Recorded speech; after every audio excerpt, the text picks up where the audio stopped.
నమస్తే, welcome to Divyadarshini. నేను మీ Lakshmi. TDP స్థానిక సంస్థల ఎన్నికలకు సన్నద్ధమవుతూ సంస్థాగతంగా కీలక అడుగులు వేస్తుంది. కూటమిలో భాగంగా బీజేపీ జనసేన ఎమ్మెల్యేలు ప్రాతినిధ్యం వహిస్తున్న నియోజకవర్గంలో పార్టీ బలోపేతంపై ప్రత్యేక దృష్టి సారించిన అధిష్టానం వరుసగా ఇన్ఛార్జీలను నియమిస్తుంది.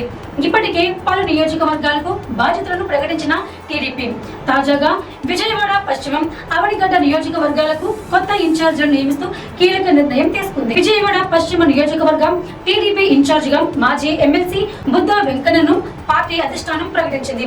2024 ఎన్నికల్లో ఈ స్థానం బీజేపీకి కేటాయించడంతో ఇప్పటి వరకు విజయవాడ ఎంపీ కేశినేని శివనాథ్ చిన్ని పార్టీ వ్యవహారాలను పర్యవేక్షించగా ఇప్పుడు అదే బాధ్యతలను బుద్ధా వెంకన్నకు అప్పగించారు.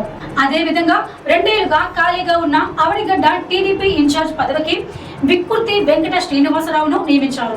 ఈ నిర్ణయంతో అక్కడ నెలలుగా కొనసాగుతున్న ఉత్కంఠకు తెరపడింది.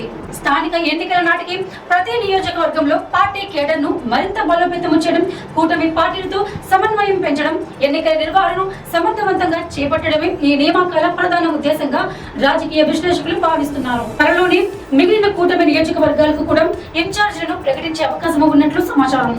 దీంతో టీడీపీ ఎన్నికల వ్యూహాన్ని మరింత వేగవంతం చేసినట్లు స్పష్టమవుతుంది.